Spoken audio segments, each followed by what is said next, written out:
Nessa entrevista, eu conversei com uma das pessoas mais importantes da cena de zines e publicações independentes aqui no Brasil, Fábio Zimbres, que é artista visual e quadrinista. No papo, o Fábio faz um traçado de sua trajetória desde o meio da década de 1980 até hoje, mostrando vários trabalhos e projetos que ele realizou, ao longo desse período. É uma conversa muito inspiradora e o Fábio mostra vários pontos do seu processo de criação e seus pensamentos dentro dessa área dos zines. Então fique agora com essa ótima conversa com Fábio Zimbres. Alô, Fábio? E aí, como é que você tá? Ó, legal, tudo bom, tudo em ordem.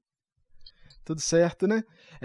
Primeiramente, que antes da gente começar nosso papo aqui, sobre zines, eu queria agradecer, pela sua participação aqui, dizer que para a gente é um grande prazer, ter você na programação da Faísca, que tem essa representação tão grande na área das publicações independentes e principalmente nos zines. Então, para a gente começar aqui, Fábio, eu queria te pedir para se apresentar brevemente, assim, para as pessoas que estão assistindo.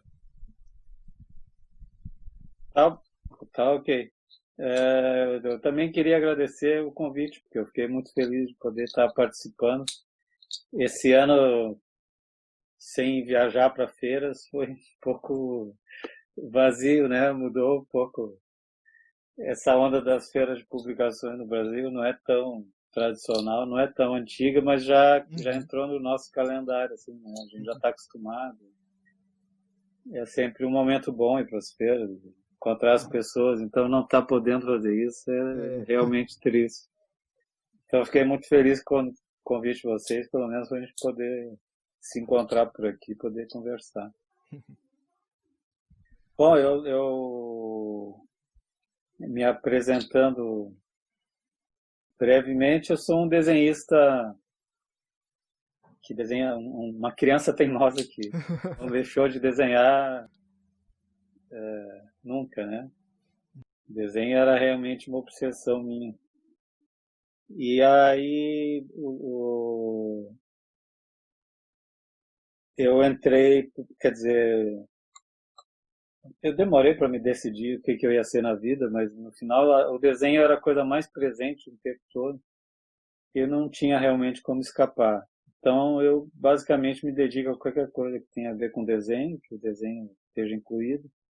Pode ser design gráfico, até direção de arte para animação, edição, revistas e livros, eu gosto de fazer também. Então, tudo que eu puder usar pensamento gráfico e desenho, eu tento me envolver. Se ninguém me convida, eu dou um jeito de eu mesmo propor algum projeto e fazer isso. Então, minha vida é basicamente dedicada a essas coisas. Meu envolvimento com zines, na verdade, sempre foi, no começo, era mais ligado aos quadrinhos, no sentido de que os fanzines que eu acabava chegando na minha mão, que eu via, eram fanzines de quadrinhos. Ou tratavam de quadrinhos antigos, alguns colecionadores que gostavam de quadrinhos dos anos 40, 50, faziam fanzines para falar sobre esses quadrinhos, ou então o próprio gibi do Marcati, que era uma coisa que fica entre uma revista underground dos anos 70 e o próprio fanzine, que era feito por ele mesmo. Então era um do-it-yourself bem radical, de ter a sua própria grafiquinha e fazer, né? Então sempre foi muito ligada aos quadrinhos. Esse primeiro contato seu com os zines, assim, quando que eles se deram? Assim, você lembra mais ou menos assim a época, o ano, assim que? Nos anos 80. Nos Uhum, anos 80 eu estava morando em São Paulo, uhum, que é um lugar que na época era um lugar que você tinha acesso a várias coisas diferentes. Eu me lembro de achar um fanzine argentino, por exemplo, numa das lojas de quadrinhos. Lá tinha um fanzine argentino que falava de quadrinhos. uhum, E feito daquele jeito, quase mimeógrafo mesmo. uhum. E, claro, as revistas do Marcati também, né? Uhum. Foi dessa temporada que eu morava em São Paulo. Então foi anterior a Animal. Na verdade, eu comecei a fazer a coluna do Maldito Fanzine no Animal porque eu naquele ajuntamento que fazia a revista, eu era o que tinha mais contato, que tinha fanzines em casa. Eu poderia fazer a primeira coluna do Maldito Fanzine a partir das coisas que eu já tinha em casa, né? A partir da primeira e tal, aí começa a ter um fluxo de fanzines chegando na redação para manter a Uhum. coluna. Então, mas basicamente eu comecei a coluna porque eu tinha Já tinha. a possibilidade de fazer. Uhum. Também Nessa teve época, nessa época da o. coluna, você já fazia fanzines também? Ou você só recebia Tem. eles? Agora que eu estava me Uhum. lembrando que além desses contatos de achar os fanzines Uhum. para ler, ou também em alguma resenha, porque algumas revistas da época dos anos 80 eu trazia algumas resenhas de Uhum. fanzines, você escrevia para pedir. Eu tinha, eu e o Newton Foote, que era meu colega na FAO, a gente fez uma revista que se chamava Brigitte, que era, digamos, um continuador, tinha a Balão nos anos 70, no comecinho dos anos 80, entre o fim de 70 e o começo dos anos 80, tinha uma revista chamada Garatuja, que também era de pessoas lá da FAO, e a gente se imaginou mais ou menos continuando aquela tradição de ter as revistas de quadrinhos feitas na FAO, por alunos da FAO. No nosso caso, no caso da Balão, feito dentro da FAO mesmo. A Garatu já tinha uma impressão offset mais sofisticada. Mas a Balão e a Brigitte, que é a revista que eu fazia com o Newton Foote, a gente fez dentro da FAO mesmo, na gráfica da FAO. Aliás, a FAO foi minha escola, além do estágio que eu fazia com os professores de design gráfico, ou programação visual, que a gente chamava na época. Dentro da FAO, fazendo a revista, eu ia no laboratório gráfico, aprendia a compor texto, a diagramar, fazer as colunas, essas coisas, e foi rodada lá dentro mesmo, numa, numa maquininha que era uma espécie de uma offset que usava chapas de papel, uma maquininha bem pequenininha, que você imprimia no máximo um tamanho ofício, ou um A4, assim, eu acho que era isso, não me lembro agora, ou talvez maior, daí cortava e colava, né? A Brigitte era montada, impressa e montado todo na FAO, cadernado. Então foi uma escola mesmo, mais ou menos no meio dos anos 80, 86, por aí. Uhum. E através da Brigitte, querendo divulgar a Brigitte, eu pegava muitos desses endereços Uhum. nas revistas de outros fanzines e tal, e fiz muita troca com, Sim. com a Brigitte. Então a Brigitte foi o primeiro momento assim de que, na verdade, foi o meu primeiro momento em várias coisas. Foi o primeiro momento que eu editei mesmo uma revista, o primeiro momento de fazer uma história longa de quadrinhos que eu nunca tinha feito algumas tiras, umas coisas bem curtas, Uhum. né? Fazia uns desenhos soltos, mas eu não tinha uma história que eu tinha vontade de fazer e tal, e a Brigitte me canalizou, assim. Uhum. Então, para editar, fazer design gráfico, fazer a história em quadrinhos, ilustrar, isso tudo começou com a Brigitte. E também abriu esse canal para os fanzines com as trocas que a gente fazia com outros fanzines, né? Uhum. Qual história que é essa da que saiu na Brigitte, você lembra? A Brigitte era uma história que se chamava. Eu tinha um personagem que se chamava Professor Ho, que era escrito com R, e na verdade era baseado numa editora alemã que se chama Ho mesmo. Eu acho que é não chega a ser uma sigla, mas é uma diminuição de alguma coisa. E eu gostava desse título e era um estrangeiro, ele era um alemão mesmo, um baixinho, que vivia no Brasil E acontecia uma história que tinha um pouco a ver com a política da época. Aparecia um personagem, um político, que parecia muito com o Aureliano Chaves. E a história se passava em Brasília. Se não me engano, a história se chamava Professor Rô vai a Brasília. E foi a primeira história longa assim, que eu fiz. E, inclusive, os originais a gente botou numa exposição, eu nunca peguei de volta e no final eu não tenho mais. Foi. Não sumiu, Uhum. Mas Não, aí a bem. gente fez só um número, Uhum. juntamos dinheiro para fazer o segundo, compramos as chapas de papel que usava na impressão e já estava para comprar papel e tal, mas a gente nunca chegou, já estava uma época assim meio fim de curso para o Newton Foote e eu me amarrando para fazer a minha história e logo em seguida começou a animar, então acabou dispersando. Então só saiu um número mesmo. Tinha uma capa Uhum. do Líbero, o Líbero Sim. Malavoglia, que era Uhum. Sim. colega da FAO também. Também na Ele época. era, Uhum. ele era antes de nós, ele era mais velho que nós. Uhum. Mas ele era da FAO também, a gente conheceu lá. A capa Ah, que dele, massa. né? E o Maldito Fanzine, né, dentro da Animal, eu acredito que ele formou muita gente, né, nessa linguagem mesmo do fanzine, chegou para muita gente que às vezes não sabia o que, que era isso, né? Como é que foram assim, os retornos que você teve assim, a partir dessa coluna? Que na época a gente tem que lembrar, né, não tinha internet, né? Então, assim, ou tinha, mas Claro, era bem outra coisa, né, do que é hoje. a rede era. Não tinha mesmo. Né? Ou quer dizer, para nós É. brasileiros, não. Né? A internet começou há muito tempo antes e eu acho que nós estava começando aquela rede que ligava as universidades, o pessoal já usava um pouco, né? Uhum, Mas nós aqui no Brasil não. E aí era uma rede por correio mesmo, né? Como eu uhum, estava te falando, a gente tinha umas revistas que faziam resenha e a gente pegava o endereço, se você se interessasse por uma revista, escrevia para a pessoa e aí fazia uhum, essas trocas ou comprava, né?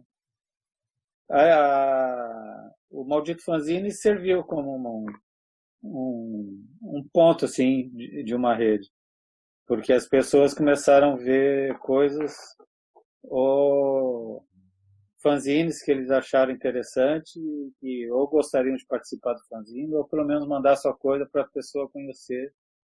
Então tem muita gente que inclusive está muito ativa hoje em dia. Muitas pessoas que se identificaram com os seus fanzines e ficaram amigos até hoje e trocam e fazem projetos juntos até hoje. Dá para citar o Lau Tso, lá de Rio Grande, o Iver de Fortaleza, que é um pessoal, na verdade, muito ativo. O Alberto Monteiro, que era um cara muito ativo nos fanzines e que eu acho que levou muita gente dessa turma aí a fazer, porque os fanzines deles eram muito impressionantes enquanto desenho e linguagem, assim. Então, essa turma continua produzindo, de alguma maneira, mais relaxadamente, cada um tem sua vida, mas produz ainda bastante. seguiu, né? E o retorno que eu recebia lá, na verdade, eram dos habituês, assim, que Uhum, mandavam uma vez e depois habituaram a mandar sempre para eu sempre colocar. uhum, E depois de terminado o Maldito, eu não quis perder o contato e escrevi para vários deles, uhum. dizendo que tinha acabado a revista, que eu não ia fazer mais a coluna. Inclusive, um dos fanzines, logo a seguir que acabou o Animal, eu fiz um Maldito fanzine que era em formato de fanzine. Ah, legal. Eu imprimi numa.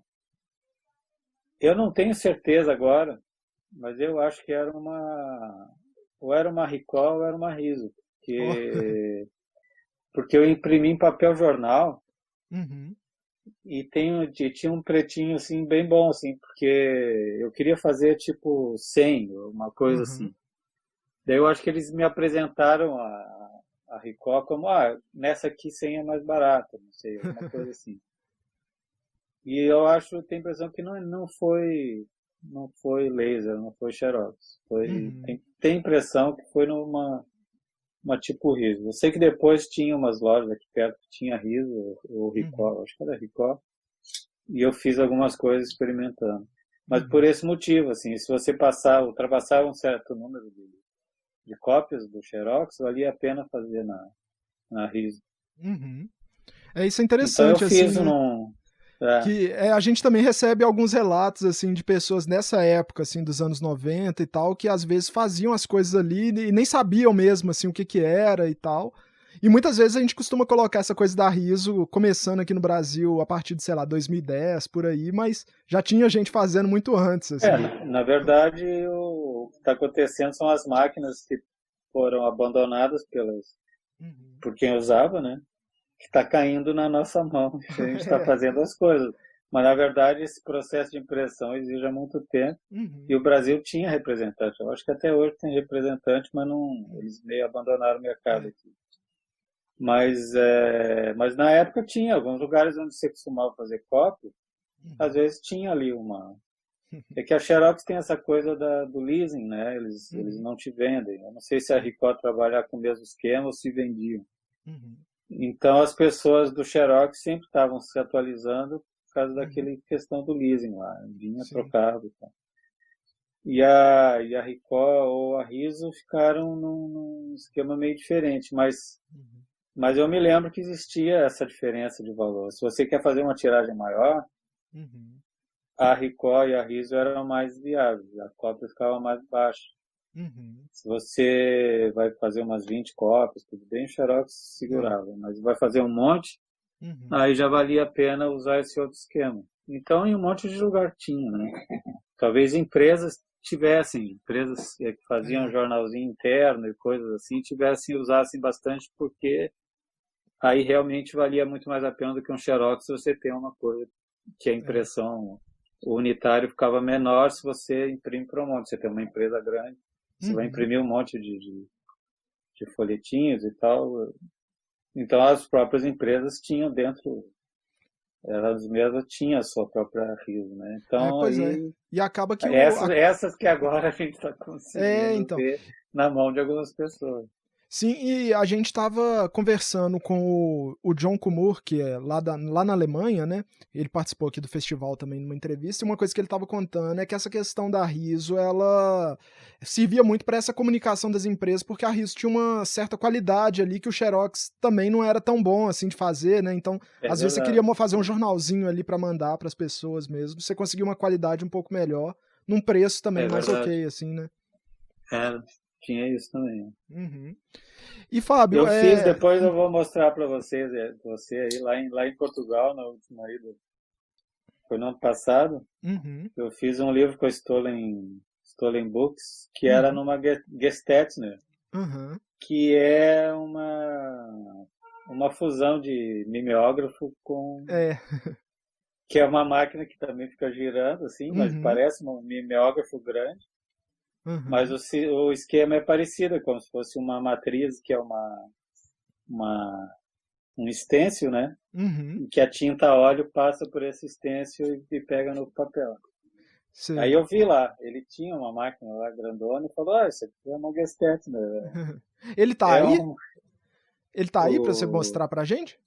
o Acho que livro dá pra gente. tá aqui. Acho que dá pra gente ir trocando essa ideia, a gente vem pra Isso cá, aqui, volta ó. pra lá. Ah, que massa, hein? Esse aqui chama Very Useful. E eu fiz lá em Portugal, em Lisboa, na última ida no ano passado. E eu parei lá com o Luiz Alegre e fiquei conversando com ele, me mostrando, tem a Riso, tem isso aqui, eu faço serigrafia aqui também, e me mostrou a Gestet. Eu falei, tem essa aqui, que a gente faz com esse tipo de papel, uma coisa toda meio... Quem criou a Gestetner criou todo um pacote, né? Tem a máquina, tem o stencil que é É. adaptável, que é próprio para aquela máquina, Uhum. que você raspa ou batia na máquina para Sei. fazer para vazar, né? Então, e tem umas ferramentinhas para desenhar nesse papel. Ah, que massa. Na verdade, ele me mandou vários desses papéis, mas eu não tenho as ferramentinhas que raspa, eu vou ter que meio adaptar alguma coisa. Uhum. Mas então você tem aquele papel e raspa ele, você pode desenhar diretamente nele, daí ela Uhum. mete na máquina Ele não tem o esquema da Riso, que é do computador gerar a Aham, matriz. sim. Você gera manualmente. Uhum. Mas isso é muito legal também. É. Então, os desenhos que estão aqui eu fiz lá, tinha que fazer lá, porque ele tinha todo o material, tinha o papel, tinha. A gente fez em duas cores, que é um azul bem escuro, assim, e é de riso, na verdade. Porque a reposição para Gestetner não existe mais. Você vai comprar tinta, talvez exista, mas só que funciona com a mesma tinta. Precisa de uma tinta oleosa, que nem da Riso. Então, ele usou a tinta da Riso para alimentar a Gestetner. Que ele não rodou na dele, porque a dele estava dando um problema, ele mandou para o rei da Gestetner, lá na Holanda, que tem um museu da Gestetner. Ele comprou tudo que é máquina possível que ele conseguiu achar, consertável. Tem um lugar enorme lá e ele acabou rodando lá, né, em Utrecht, eu acho. Aí, então a gente fez isso em duas cores, Muito legal. E tudo laranja e o desenhado azul nesse master, né? tudo desenhado nesse papel. Uhum. Né? Usando Muito regra, e legal. tem, você vê aqui, ó, tem umas chapinhas de plástico Uhum. com os pontinhos para criar bem-day, assim. Então você põe Uhum. aquele papel por cima, dá uma raspadinha assim, ele cria os furinhos. Eu não sei se vai dar para pegar legal, mas aqui dá para ver que o laranja tá clarinho assim, porque ele é sei lá, uns 30% desse bem-day feito à mão, assim. Ah, que massa. É bem legal. Eu nunca tinha visto E essa impressão da Gestetner, assim, tipo, é bem massa mesmo. Os É bem meninos lá legal. Na é, verdade, ela é mais dificultosa do que a do que Riso, a, assim, né? do que a Riso. Então, é óbvio que as pessoas vão preferir a Riso. Mas, É. como tem algumas máquinas aí, tem várias em funcionamento, e o pessoal está conseguindo adaptar o material. Mas na hora Uhum. que acabar o papel, tem que ver também. Eu acho que até a própria matriz se você fizer uma adaptação para encaixar no gabarito ali Uhum. da máquina, a própria matriz da Riso talvez você possa É, usar para verdade. fazer a impressão. Uhum. Aí tem que ver se vale a pena a trabalheira de sujar a É. máquina do que eu pegar a própria Riso. Mas, de qualquer maneira, eu curti muito de fazer, justamente por essa coisa de desenhar diretamente no Uhum. papel, criar o stencil ali na hora É. usando esse raspadorzinho. Ficou um traço Uhum. assim bem tosquinho, assim, ficou bem, eu gostei muito. Bem legal, né? Ficou bem legal. E Uhum. aí saiu agora, eu acho que eu recebi no final do ano, Uhum. no começo desse ano. A capa é serigrafia, Ah, massa. É, feita eu lá ia te dentro da, perguntar.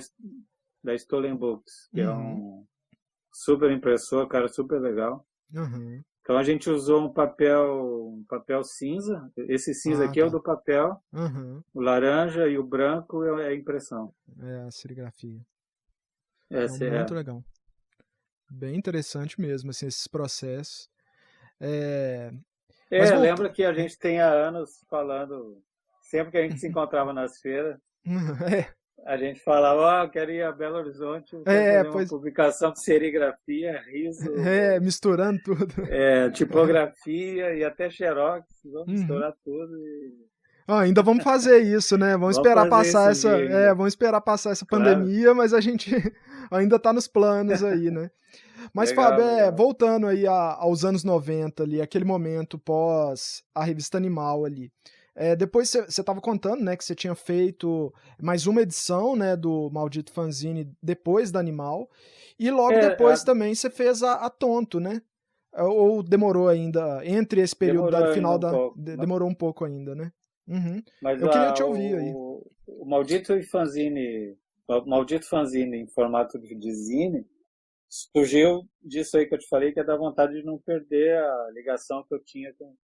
Eu ia deixar, eu já estava acostumado a receber pilhas e pilhas de fanzine, gostava daquilo, e falar, e queria entrar em contato e dar uma satisfação. Todos os fanzines que eu tinha catalogado, que eu tinha à mão, fiz uma lista e mandei para todos essa ediçãozinha. com alguns que eu ainda não tinha resenhado. E mandei para as pessoas. E aí eu mandei um maldito fanzine. Deixa eu ver aqui. Eu fiz mais de uma versão do maldito fanzine, mas esse aqui é um exemplo. Tá vendo aqui? A capa são envelopes. Assim como eu tinha vários fanzines, eu tinha vários envelopes, pilhas e pilhas, que eu reaproveitava e eu reaproveitei para fazer a capa. Aqui dentro tá eu acho que ele tá tão assim, bom, não sei agora. Pode ser mesmo uma Record, mas aqui dentro tem um maldito fanzine em papel jornal. Eu fiz como se fosse um classificado. Eu usei um grid igualzinho, uma diagramação do jornal daqui de classificado. Então eu compus igualzinho. E aí eu fazia a capa à mão. Eu cortava os envelopes,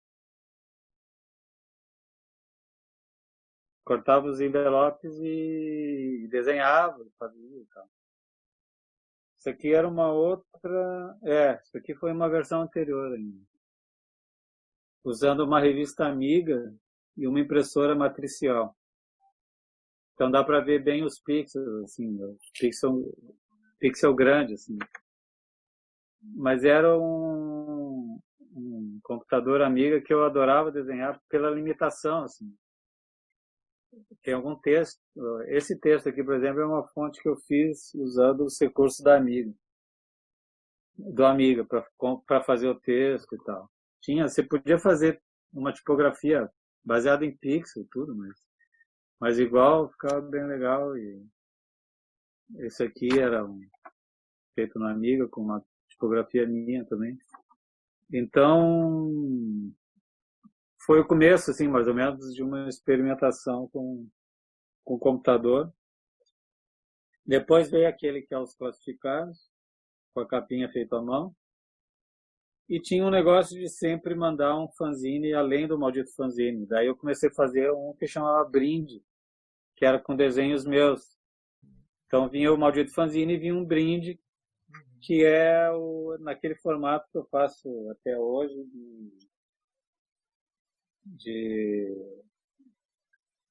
isso aqui é feito em riso. Ah, sim. E é dessa época também? Não, isso aqui foi em 2003. Era num lugar que tinha. Isso aqui era um convite para uma exposição que eu fiz como se fosse um fanzinezinho. Então tem 8 páginas e era impresso em 2 cores, usando a riso que tinha na loja aqui, que era do lado de casa.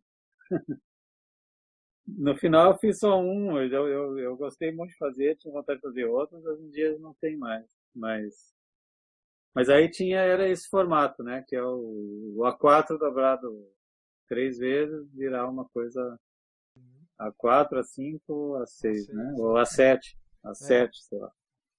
Então é um A7 que eu tenho colecionado. Fiz vários, desde essa época, foi quando eu comecei a fazer, em 90 e pouco. Daí eu fiz vários. Hoje em dia eu tenho uns 40, mais ou menos, e eu sempre faço uma encadernação. Esse aqui é uma encadernação que eu mandei fazer, né? E é na época que eu tinha só uns 10 ou 8. Então é a coleção que eu tinha até aquele momento de fanzines encadernado, guilhotinado. Os que eu tenho feito agora são artesanais. Eu faço as cópias dos que eu tenho, costuro eu mesmo, faço uma capa dura e tal. Então é um projeto que começou naquela época e que eu continuo até hoje fazendo esses mini fanzines. Aqui tem os mini-zines, né? Eu tenho aqui as matrizes que eu separei, porque mostra um pouco o negócio do processo aqui, né? Esse aqui é exatamente um brinde, é um daqueles primeiros que eu fiz e que o processo é bem mais elaborado no sentido de que eu faço desenhos grandes, reduzo no Xerox, daí eu monto. Então essa matriz aqui é toda montadinha, colada, do Xerox, os originais devem estar em algum lugar e tal. E depois é que eu fui indo para um caminho de fazer.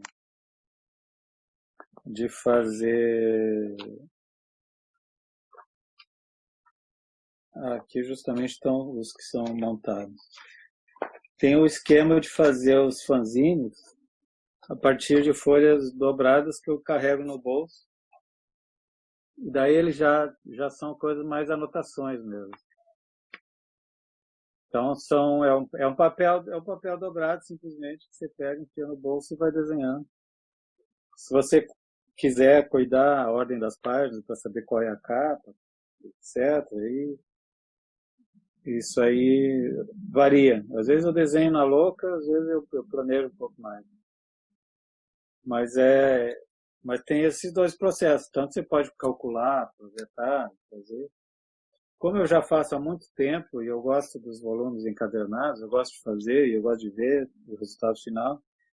Então eu continuo com essa produção para me obrigar também a encadernar os próximos. Já está numa altura assim, já são mais de 30. Então a minha ideia é assim, fazer um volumão, assim, né? Então essa é a minha produção mais constante que vem há mais tempo, esses minizinhos. E surgiu daí. E, na verdade, aí o mini tonto já foi um salto maior. Assim. Sim. Mas tinha teve o estímulo do fim do animal, quer dizer, aquela coisa do fim do mercado dos quadrinhos, assim, não tinha quase quadrinho brasileiro nas bancas, não tinha ainda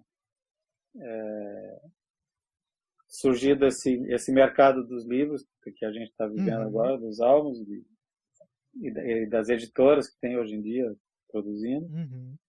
Então a gente estava num hiato, assim, digamos que no começo dos anos 2000 a coisa começou a retomar, mas um pouco direcionada para as livrarias. E a banca tinha morrido lá em 92 ou 94 e tal. Então a gente estava nesse hiato, estava sentindo falta de um monte de gente com vontade de produzir, que estava assim chegando numa movimentação muito boa no fim do animal, assim, algumas revistas em quadrinhos nacionais surgindo.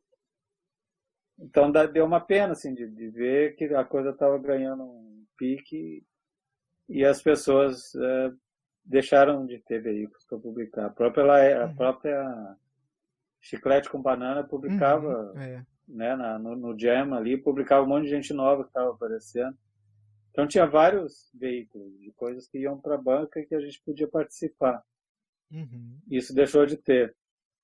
Então eu imaginei que o esquema da Tonto surgiu muito por causa da experiência dos mini fanzines mesmo. Porque eu pensei assim, se eu faço um fanzine de 16 páginas, dobrando uma folha 4, o que eu consigo se eu pegar uma folha 66, 96 e dobrar ela várias vezes? Onde é que eu chego? Quantas páginas? Daí, fazendo o cálculo, você chega numa publicação, tipo descobrir a roda, assim, né?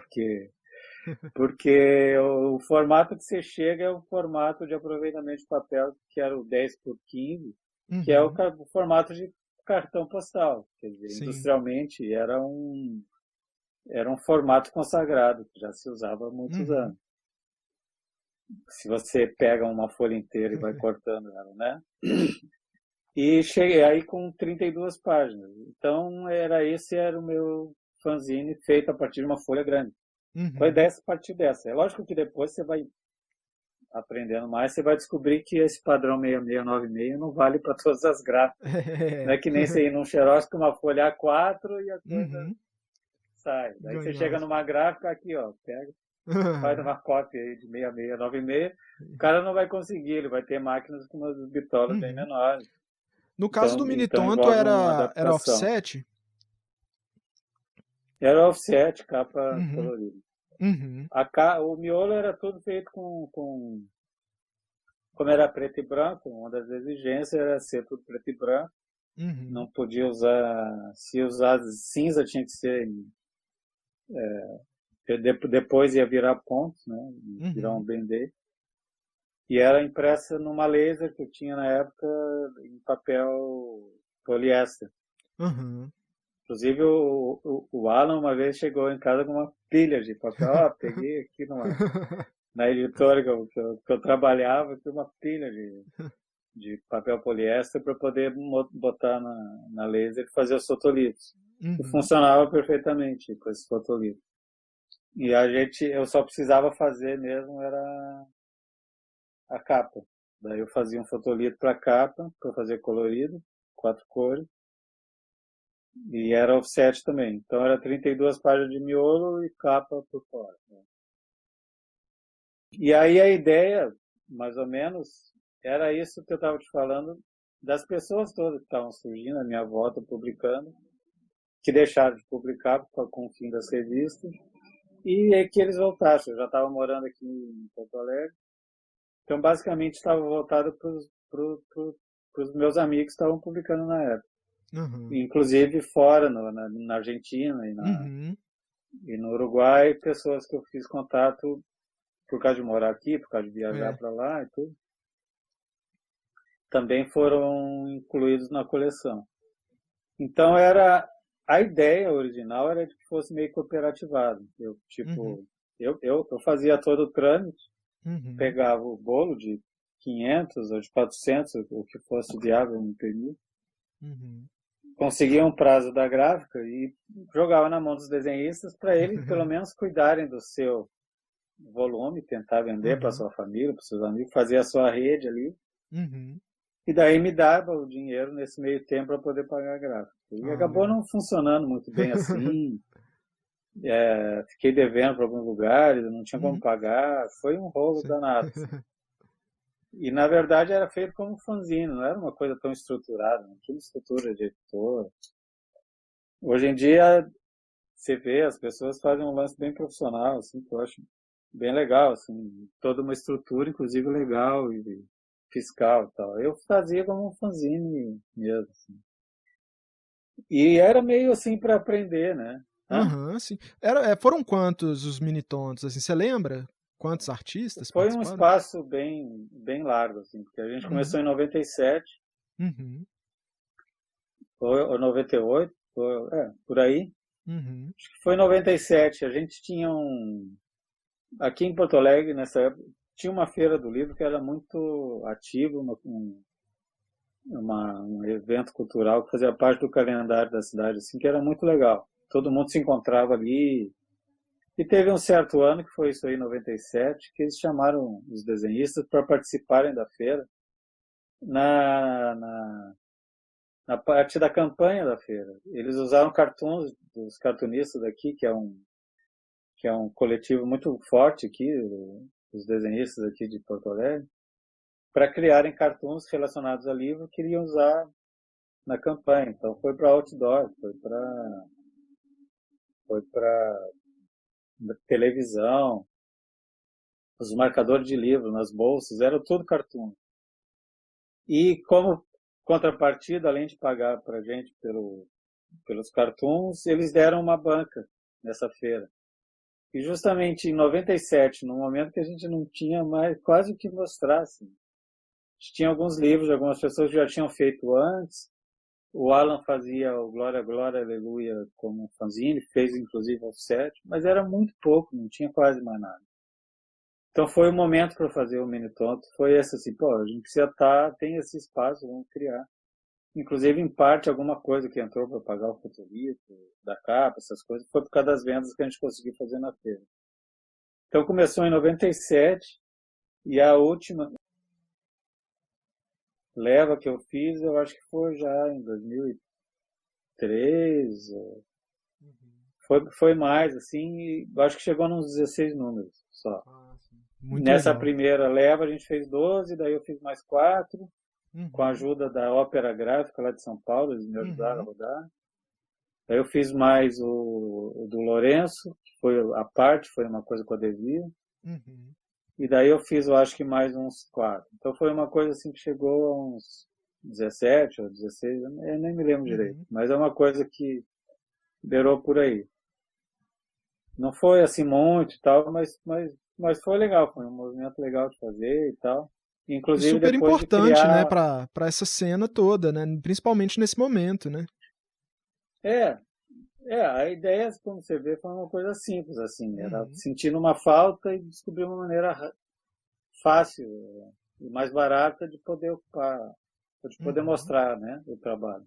sim. Então era essa preocupação foi uma coisa meio orgânica que tinha a ver com o movimento das pessoas aqui também.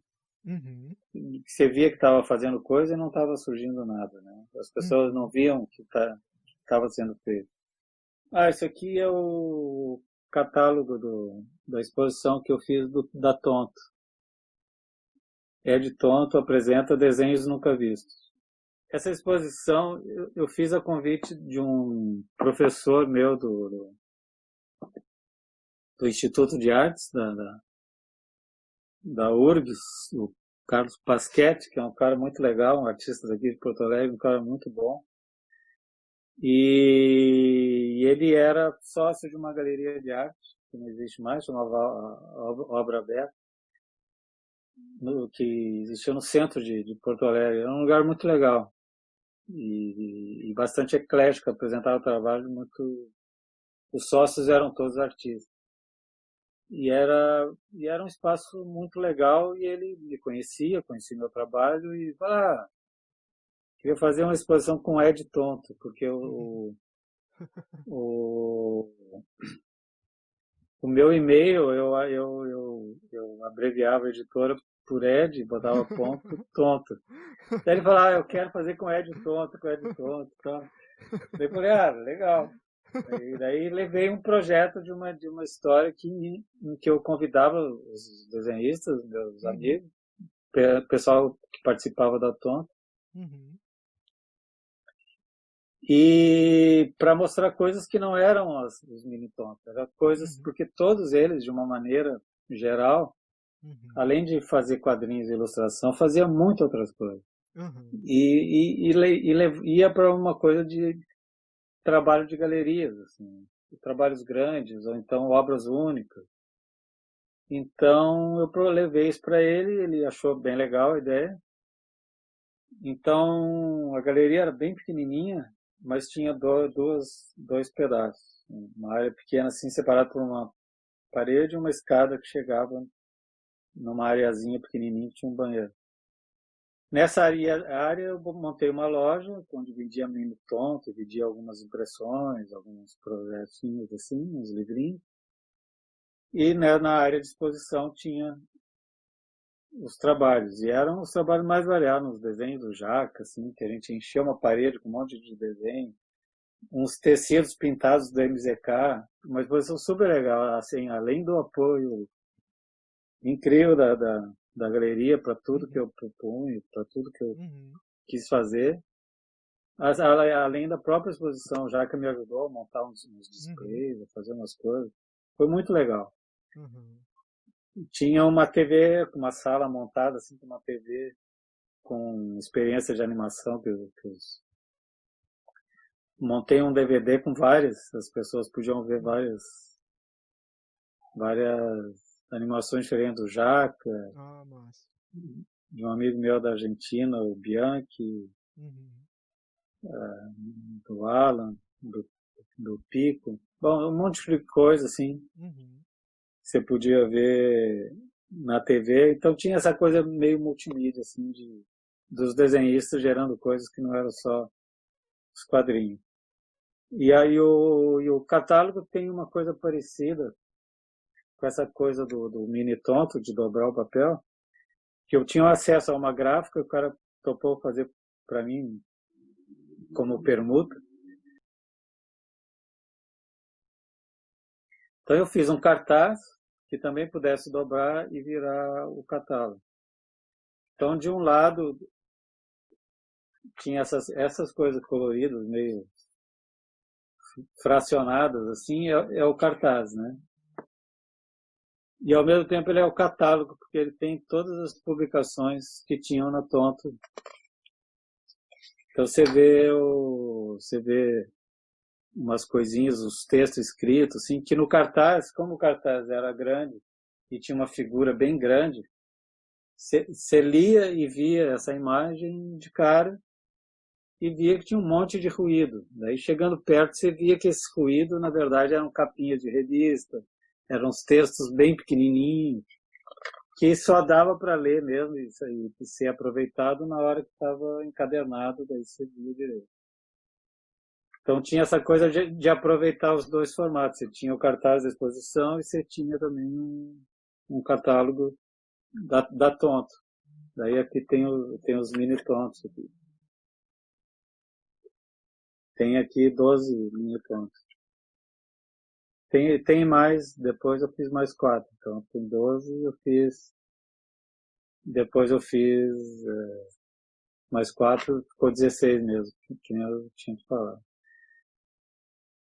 Então você vê, tem coisa de ponta-cabeça, que eu usava um pouco essa coisa dessa possibilidade da ponta-cabeça funcionar aqui e não atrapalhar o cartaz.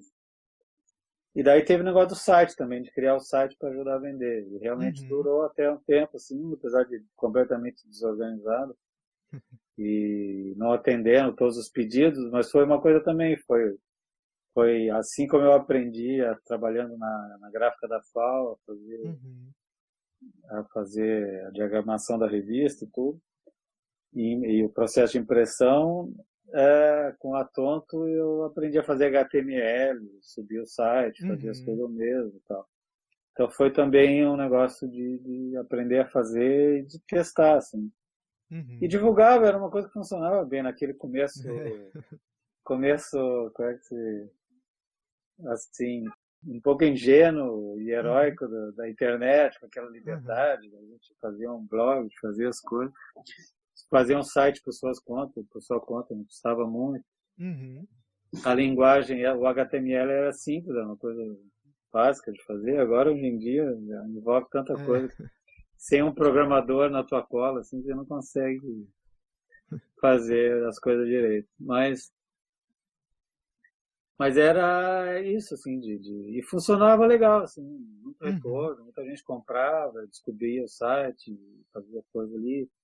E eu tinha tiras, né? Tinha tira do Alan, do MZK, do Schiavon. E entrar do Arnaldo, agora acho que o do Arnaldo não entrou. Mas eu tinha essa coisa de ter uma tira diária. Sim. Só que semanal, né? Todos os dias estreava uma tira nova. Que foi legal também por essa coisa de manter, eu não pagava nada, né? Vamos deixar bem claro que as pessoas faziam tudo meio no amor, quer dizer, eu ganhava das vendas das coisas, não ganhava pelo site em si, mas eu pagava para os autores em revista, em livro, né? Porque esse negócio de ficar acertando venda a cada trimestre, aquela coisa, então era mais fácil passar para a pessoa tentar vender, e eu vendia. Vinha aqueles pingadinhos assim, mas ajudava pelo menos a pagar algumas coisas. E as tiras era meio assim, sei lá, as pessoas não estavam fazendo. No mínimo, a pessoa ia produzir alguma coisa que podia virar uma publicação a seguir e depois poder entrar algum dinheiro, né? Esse ponto que você colocou aí que eu achei bem interessante, assim, porque a internet nessa época ali, né, início dos anos 2000, final dos anos 90 ali, ela tinha uma característica muito próxima do conceito de zine mesmo, né, que você pegava, igual você falou, você pegava ali, fazia um site e ele funcionava. Sim, e tinha todo esse processo colaborativo também da galera, juntar os amigos, claro. Né, então tem tudo a ver, assim.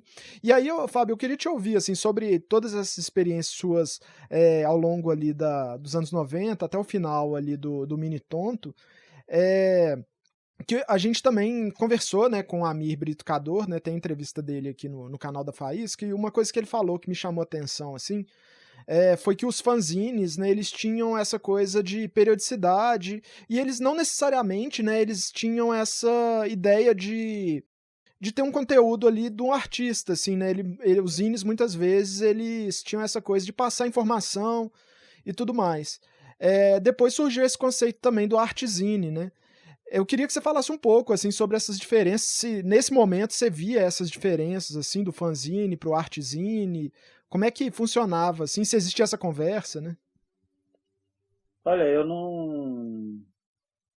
nunca categorizei muito essas coisas e eu recebia todo tipo de publicações, de fanzine, que eu até fui chamado a atenção esses dias, conversando com o Paulo Silveira, que é muito amigo do Amir também, que é um Uhum. acadêmico especializado em livro de artista, um cara muito legal, que me ajudou muito em algumas coisas assim relacionadas a livro de artista. E ele aqui no fanzine, no Brasil, a gente usa esse termo fanzine de uma maneira completamente indiscriminada, né? Fanzine é qualquer coisa que você faça em xerox, dobra, põe no grampo e está feito. Então pode ser um fanzine único, uma experiência que você fez, é um fanzine.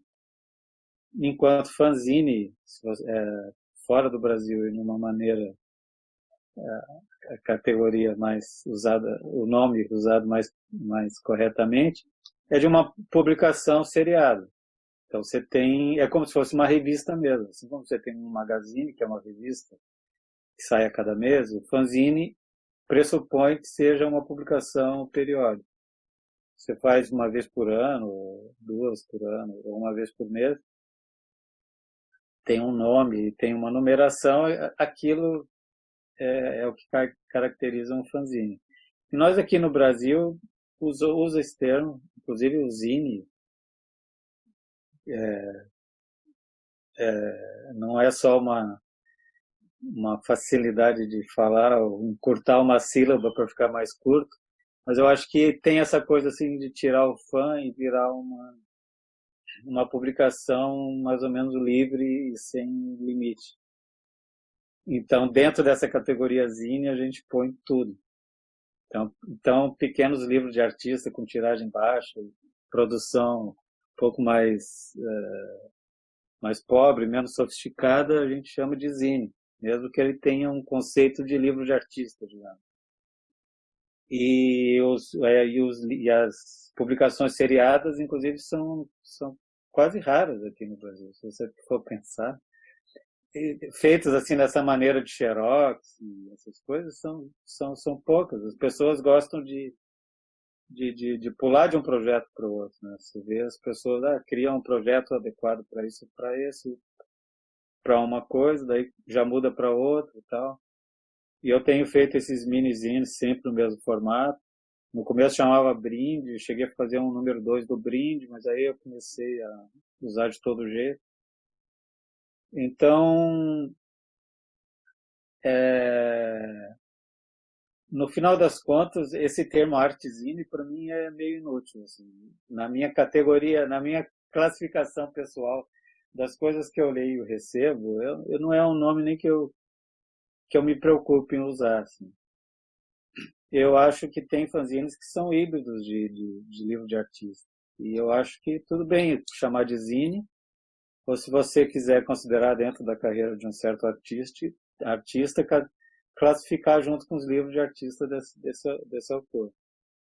Mas eu não faço questão de que, eu não faço fanzine, eu faço artezine. Eu acho que esse tipo de separação acho que não precisa ser feita, né? Tem aqui uma publicação de 98, que é Férias de Hércules, que é feita em serigrafia. O Férias de Hércules é uma exposição que eu fiz no Museu do Trabalho, que é um lugar muito ativo aqui de Porto Alegre. Já participei de várias coletivas lá e fiz essa exposição em 98, que era uma individual. Foi É no lá que a Museu do Trabalho gente... que tem a parada gráfica? Isso, É, né? isso aí. Uhum. É. E ele tinha uma oficina de serigrafia lá, em 98, um cara super bom, chamado Donato, impressor feríssimo. E aí eu bolei de ter a exposição e ter uma publicação junto. Então Uhum. foi feito tudo lá. Papel, impressão lá, com os traços fininhos, assim, mais fininhos, super bem feita a impressão. Ele usou uma tela de muito fio, assim.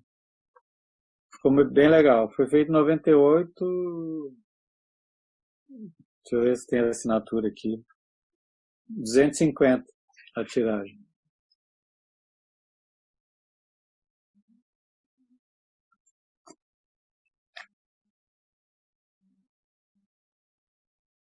Então eram as férias de Hércules, eu peguei os trabalhos de Hércules e, e incluí eles em atividades cotidianas, normais, assim, ele tomando banho. E em cada ação dessas tem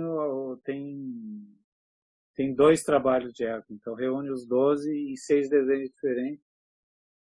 Então no final ele dormindo, tem, um, tem num clube, dançando. Então a ideia era meio essa aí.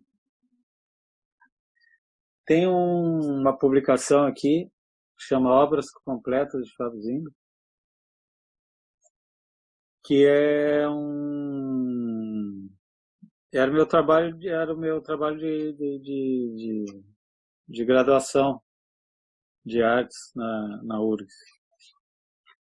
Então, essa obsessão que eu te falei por publicações e livros, eu fui me dando conta que todo o trabalho que eu fazia, seja em desenho, seja em fotografia, seja em gravura, sempre no final eu propunha um livro. Foi uma coisa assim que eu não pensava, mas eu achava que era a melhor maneira de ver o meu desenho, de entender o que eu estava fazendo, era se colocasse no contexto de um livro. Então, no final, foi mais ou menos nessa época que eu mais ou menos me inteirei desse conceito de livro de artista, e alguns trabalhos que eu tinha feito mais ou menos se encaixavam nessa categoria. Foi aí que eu conheci o Paulo Silveira e eu conheci a tese dele, que ele tinha não sei se era, eu acho que era mestrado na época, Página Violada, que é um livro importante sobre o livro de artista. Eu conheci enquanto dissertação mesmo, lendo, porque eu conhecia o orientador dele. Daí ele falou, tem esse livro, você vai amar essa tese aqui. Eu olhei a dissertação e aí conheci pessoalmente, a gente troca umas ideias até hoje e tal. Então esse livro foi feito para discutir a relação, a questão do livro de artista e dos meus trabalhos em relação a isso. Então chamava Obras Completas de Fábio Zimbra, apesar de não ser nem um pouco completa. E muitas coisas praticamente não eram nem obras, mas eram ideias de obras. Então tinha um pouco, era uma discussão a respeito disso, de livro, desenho. E é de 98 não, de 2000.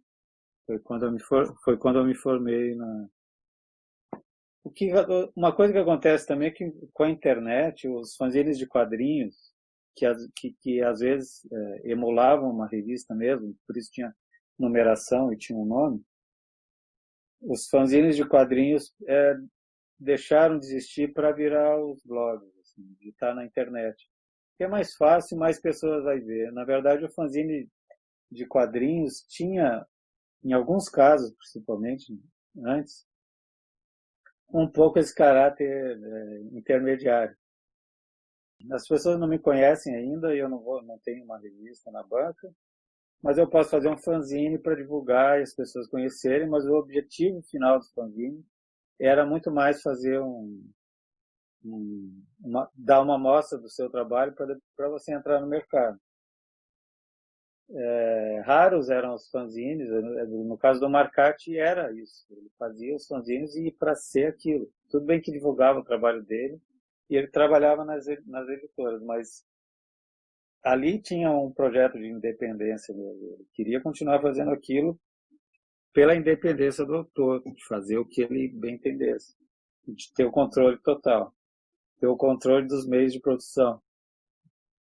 Então, os fanzines de quadrinho, hoje em dia você não vai achar tanto. E esses fanzines seriados também são mais escassos.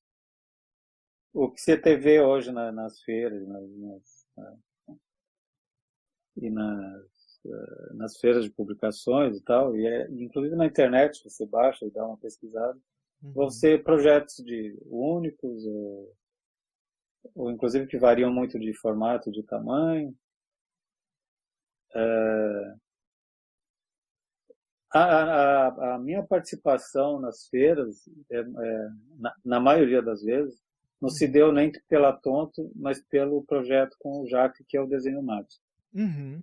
Então, o desenho Matic, ele começa quando ali? Ele começa já Começa nesse na período... plana. Na plana, né? Não começa Não. exatamente na plana, porque começou antes. Uhum. Mas essa participação de fazer publicações Uhum. para as feiras foi na plana. Uhum. Mas, na verdade, a gente tinha feito... Não me lembro a plana, o ano exatamente da Eu plana. acho que é 2013, se não me engano, que 13. é a primeira. 12 então, ou 13, eu acho que é por ali. Eu acho que em 12, a gente fez uma exposição conjunta, que se chamava Desenho Matic, lá em Fortaleza, com curadoria do Igor. Ah, legal. Foi a primeira vez que a gente expôs junto e a gente propôs fazer uma publicação juntos, então a gente fez um fanzine. Uhum. A gente fez as capas lá, imprimimos o miolo, fizemos umas capas individuais, originais, assim. Era uma ideia do Jaca, de montar uma editorinha dentro da exposição. No final, a editora não ficou como a gente queria, a bagunça toda dentro da exposição, mas a gente produziu ali dentro. Então foi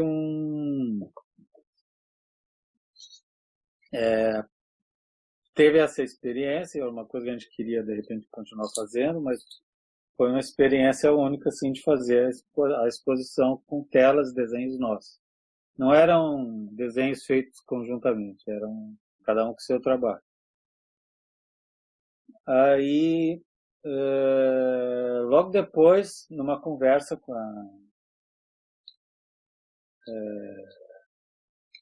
a Bia, ela estava falando que ela estava doida para fazer acho que ela tinha voltado de Nova York, viu a feira de Nova York e estava doida para fazer. Já existia a Tijuana, mas ela tinha outras ideias na cabeça, queria fazer outro tipo de feira. E aí, falando, eu falei, se fizer mesmo a plana, pode contar comigo que eu chamo já que a gente vai entrar aí. Daí ela realmente fez a plana. E daí a gente, Jaca, vamos fazer alguma coisa e tal, não sei o que lá. E foi a primeira participação na plana, que era uma mesa onde tinha o nosso material e a gente produzia o fanzine ali na hora e dava para as pessoas. Uhum. A gente devia ter feito um fanzine mais simplesinho, a gente sempre acaba elaborando demais e tinha muitas páginas, deu um certo trabalhinho. Mas tinha esse negócio de a produção ali tocando ali Frenética, dentro, né? Ali nessa experiência na plana já tinha essa mistura que você falou, né, que antes tinha sido a exposição com cada um com seu trabalho separado, mas uma das ideias aí, pelo menos assim, pesquisando sobre o desenho Matic, é essa questão da autoria, né? Eu queria que você falasse um pouco sobre isso e se já rolava isso nessa experiência da plana, essa questão dos dois produzirem juntos ali, às vezes, as páginas e tal. Não, a gente custou um pouco. Esse ano abriu uma exposição, né, do desenho Matic lá na Bolsa de Arte de São Paulo, que tem várias telas grandes que a gente produziu trabalhando junto. Mas a gente levou um certo tempo para levar adiante essa ideia de trabalhar no mesmo suporte, porque eu já tinha um projeto antes com outros artistas aqui de Porto Alegre, o Eduardo Resvet e o Gelson Radaeli, em que a ideia era justamente isso do mesmo suporte, de fazer um projeto, um desenho sem assinatura, que a gente fizesse os três no mesmo momento, e eram sessões super bagunçadas e bem frenéticas, selvagens, assim, e saíam pilhas e pilhas, assim, de cada sessão. era um esquema bem diferente, assim.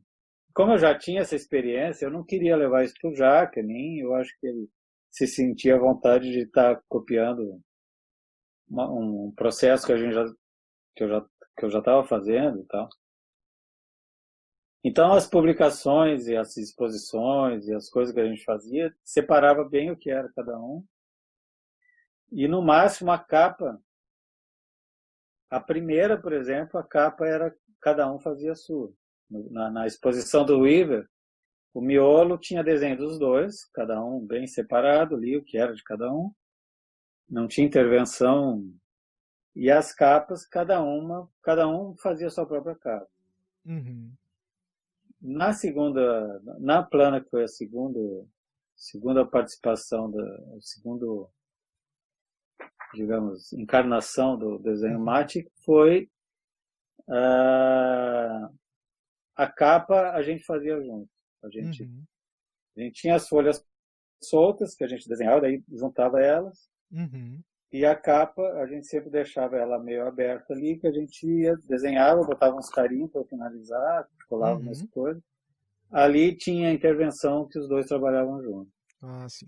No nosso segundo projeto também era só a capa, que trazia trabalhos misturados. E depois dessa segunda intervenção, eu acho que a gente acabou não fazendo mais. Depois a gente fez um fanzine em serigrafia, uma Uhum. publicação amarela, e que eu não tenho aqui para te mostrar, aliás, eu me Uhum. esqueci, talvez eu tenha em algum lugar. Era uma coisa boa de mostrar, mas eu não sei onde é que está. Daí, que era um esquema, esse aqui, que é o estacionamento que a gente fez também para Plana, que era um esquema de, sabe, esses lambe-lambe, que é folha realmente 6696. Tinha um pessoal daqui que imprimia muito barato. Depois que eu fiz essa experiência, começou a subir o preço, começou a ficar meio inviável. Mas era muito barato um cartaz impresso a duas cores. Uhum. Em E eu pensei, serigrafia, né? pô, em serigrafia. Uhum. Daí eu pensei, pô, se é tão barato assim, se eu pegar e fazer a mesma É. coisa, né? Imprime uma folha, dobra, eu vou conseguir uma revista grande e tal, e feito, né, em Uhum. uma cor só, para baratear. Só que aí tem que imprimir frente e verso. Fiz orçamento e era uma coisa que cabia, assim, dava para fazer. Uhum. Então, foi essa ideia e foi conjunto, quer dizer, dependendo do jeito que você dobra o miolo, você tem a minha história na frente, e daí continua, história é maneira de dizer, meus desenhos estão na frente e os desenhos do Jaca estão atrás. É só você dobrar a coisa do sentido contrário, você vai ter o do Jaca na frente e o meu atrás. Então tinha essa variação, assim, o que tinha a minha capa, tinha o meu desenho na frente, depois terminava com o do Jaca. E a capa também, era só um jeito de dobrar, você tinha. Isso aqui, digamos, é a folha 6696, né? Dobrada no meio, e daí você dobra para criar a orelha e fazer o vinco da lombada, né? Então você tem as duas capas que você pode usar, né? Basta dobrar do outro jeito, você vai ter a capa do Jaca ou vai ter a minha. Então era isso, um aproveitamento de um processo de impressão. Você tem um processo de impressão, você vai atrás para descobrir o que você pode fazer com aquilo, né? Ah, total. Então você vê, aqui é bem separado, cada um fez o seu, processo Uhum. de cópia, impresso. A gente fez vários que era bem livro de artista, com muito artesanal, muito Uhum. pintado. O Jaca faz umas colagens. Então nosso trabalho junto, assim, onde ele se mesclava, era só nas capinhas desses sonzinhos que eu falei. Uhum. Mas a partir do ano, foi no ano passado, a gente conversando, já faz um tempo que eu não estou com aquele projeto que chamava Casa do Desenho, que é aquele Uhum. outro, Sei. com os amigos aí, que tá meio, que a gente não anda fazendo, dificuldade de juntar e tal. E daí deu vontade, que sabe, vamos fazer umas telas, fazer uns desenhos grandes e Uhum. tal. E daí surgiu, foi a primeira vez. Ah, Então, tá. e agora a gente está mais, já que não está rolando o outro, mais solto de fazer os dois desenhos chocarem. Assim. Uhum, uhum, Tem esses exemplos uhum, das telas, né? E provavelmente o que a gente vai fazer para mandar para vocês aí, também a gente arruma um jeito de mesclar os desenhos, a gente ah, legal. não sabe ainda como direito. Uhum. E Fábio, eu fiquei em dúvida aqui, nessa experiência sua na Plana ali, como é que era? Vocês lançavam um zine, né, o trabalho ali que vocês faziam, ele era um zine fechado, com uma tiragem, assim, que as pessoas compravam ele, ou vocês faziam um zine na hora mesmo e cada hora ia saindo um diferente do outro? Como é que era, assim, esse processo? Não, ele tinha um lance bem formal, assim, um esquema prévio. Assim. A gente Uhum, comprava um papel que a gente estava a fim de usar para capa, para pensava essa coisa da medida, de dobrar, quanto é que ia dar, quanto é de material que a gente ia precisar. Então, a partir daquele material que a gente tinha e estava destinando para essa publicação, definia a tiragem. Assim. Então, a gente fazia um número X que era para aquela feira. Se sobrasse, a gente continuava vendendo. Se não sobrasse, acabou, a gente fazia outra coisa diferente. Então, primeiro era assim, era folhas em branco, a capa também em branco, não tinha nada. E a gente ia fazendo, assim que terminava o miolo, a gente terminava, grampeava, finalizava e podia vender. Na segunda edição, a gente tinha umas coisas pré-xerocadas. Então, o miolo tinha vários desenhos que a gente tinha cópia, só que a gente fez o miolo era fininho, tinha 16 páginas, só que a gente fez muito mais cópias de muito mais páginas. Então você podia fazer para cada zine, intercalando páginas diferentes, criando fanzines completamente diferentes. E a gente também tinha várias capas de cores diferentes, com nomes diferentes. Esse fanzine era um fanzine aberto, assim, as pessoas podiam escolher as folhas do miolo e podiam escolher a capa que queria. Então ia lá, escolhia, eu quero esses dois aqui com essa capa amarela. E daí a gente botava, já tinha um nome X ali.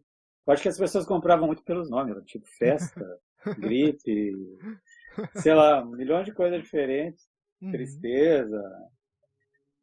Tinha um monte de nome diferente, as pessoas. Então já estava escrito lá, desenho Matic, plana e tal, e tinha esse título, esse nome. uhum, E a gente desenhava junto os dois, grampeava, terminava e mandava. E tinha umas intervenções em cima desse desenho do miolo, a gente botava uns carimbos, umas intervenções também. Então uhum. cada um era único, não só por causa da parte feita à mão, mas porque o miolo sempre era diferente um do outro e a capa era sempre um outro. Um Uhum, nome, um nome diferente uma cor, e várias cores diferentes também. Depois a gente partiu para uns livros de artista, assim, bem, cada um eram originais, cada um era um. uhum, A gente procurava maneiras de produzir rápido isso, para poder uhum, vender barato, assim, tipo R$ 100 ou uhum, 200. Mas uma uhum. coisa assim que a gente se encontrasse uma tarde, produzisse. E Então aí o que tinha. saísse dali era o que era, Uhum. né? Mas tinha essa coisa assim da agilidade para não dava para fazer um É. trabalho de um mês ou de uma semana e Uhum. vender por R$ 1.000 na É. feira, ia ficar só lá exposto. A Uhum. gente queria que vender. E aí fomos para essa tiragem, depois de tanta experiência de levar coisas únicas e artesanais. Uhum. Fizemos esse em serigrafia. E esse foi o último, eu acho. Uhum. Não me Ah. lembro agora. Uhum. Não, a gente fez outros, sim. Lá Teve. na plana da Bienal, a gente fez uns que era isso. Juntava uns papéis coloridos em nada Ah, legal. e botamos para vender a 150. Uhum. A gente fez aí. Os últimos era bem isso, bem artesanalzão. Uhum. Então, muito legal, Fábio. E Uma coisa que eu queria lembrar aqui, né, é que por conta dessa longa trajetória sua, nas publicações independentes, no zine, né, nessa produção, nessa difusão mesmo, né, da ideia de zine, do faça você mesmo e tudo mais, ao longo da sua trajetória aí também você recebeu várias homenagens, né. Por exemplo, eu queria retomar aqui, saiu, né, o Fábio Zines, lá em Brasília, do André Valente, do Gabriel Góes, que tinha a proposta, né, de te enviar um exemplar de cada, assim, por exemplo, que a ideia E, eram 100 zines, né, 100 Fábio Zines. E você também já foi homenageado na Feira Miolos também, né, que teve também uma mostra de trabalhos seus, da sua trajetória. Como é que você vê, assim, esse retorno que as pessoas te dão, assim, por essa trajetória mesmo sua? ah,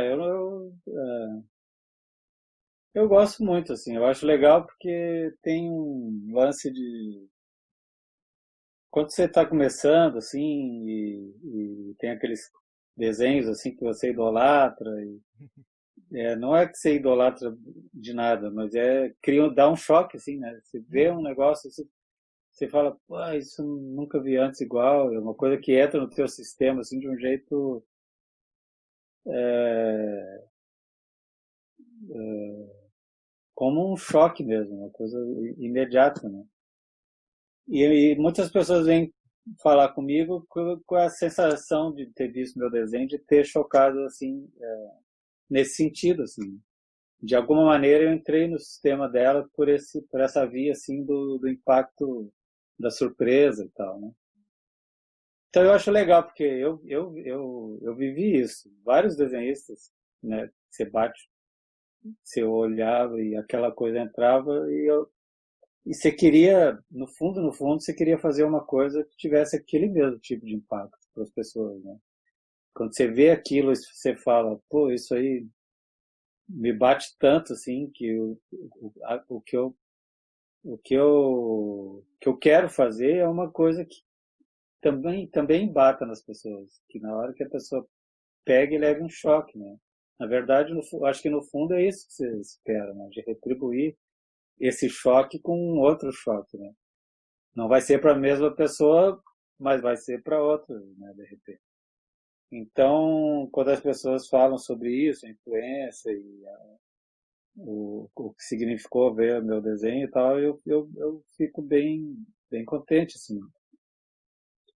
E as coisas meio surgem desse jeito que eu te falei, assim, não é uma coisa calculada, assim, é meio orgânico.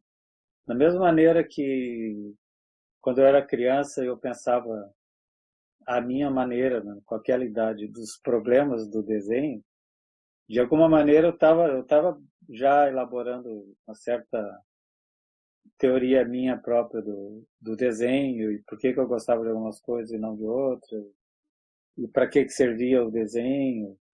Isso é um diálogo que eu fazia comigo mesmo, que foi evoluindo com o tempo, que depois foi virando diálogo com outras pessoas também, porque você vai lendo outras coisas. Mas foi um desenvolvimento orgânico assim, desse pensamento a respeito do desenho, do que significa, e do que pode ser também, né? Um desenho. E, e o lance da publicação, ele é muito paralelo a isso. Sempre amei gibi e livros e folhas impressas, isso aí sempre foi uma paixão, assim, uhum, uma obsessão tão grande quanto o desenho. Assim. Então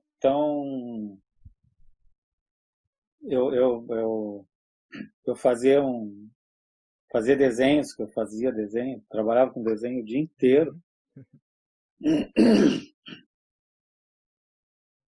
Depois pegar esse desenho e botar numa revista que eu dobrava e desenhava, fazia os títulos, fazia as coisas. Era uma paixão paralela, assim, de Uhum, fazer. É que eu não tenho nenhum exemplo desse para mostrar, porque uhum, eu acabei perdendo. Mas eu fazia publicações que eram de exemplar único, que eu desenhava, fazia o título, desenhava o cartoon, fazia uma uhum, matéria, escrevia, diagramava uma revista de 4 páginas, de uhum. 8, e levava para o meu pai, minha mãe, eles iam, me devolviam, daí eu levava para meus Ah, eu tô irmãos, eu levava. E era esse desejo de fazer uma revista, né, de fazer Uhum. fanzine, né? É. Então isso sempre caminhou junto, assim. É uma coisa que eu realmente adoro. A primeira vez que eu li sobre esse sistema de impressão em que você pega uma folha inteira e dobra e sai um caderno para virar um livro, eu era criança, eu me lembro que isso me marcou profundamente, assim. A mágica de as páginas estão todas de ponta cabeça e virada, completamente desconexa, mas depois você dobrando elas ficam na ordem, fica tudo certinho. Quando eu soube que era assim, para mim era uma mágica, assim, era uma coisa que eu achei tão legal. Era assim uma revelação, assim. Então essa coisa de fazer o fanzine de então vamos dobrar aqui, vou fazer o fanzine assim, essa coisa do processo gráfico influenciar o que a gente vai fazer. Pensar a Uhum. partir do processo gráfico, ou imaginar um livro e pensar como é que você vai realizar aquilo, tá? Uhum. Então tudo isso meio caminha junto, assim. E eu sinto assim, que é uma continuação do que eu fazia na infância, assim, era essa viagem que eu fazia lá era uma coisa que eu continuo fazendo agora, assim, tanto do Uhum. desenho, do que eu penso a respeito do desenho, quanto essa vontade de ver a coisa no plano, no papel, em folhas, Uhum. de narrativa, essa coisa da acumulação também. Ah, e tem um negócio que eu botei aqui como exemplificação de reaproveitamento de material, Uhum. de papel, de outras coisas, que é Ah, são isso eu levava disquetes? muito, isso eu levava muito para plano, assim, Uhum. que é os livrinhos de disquete, né?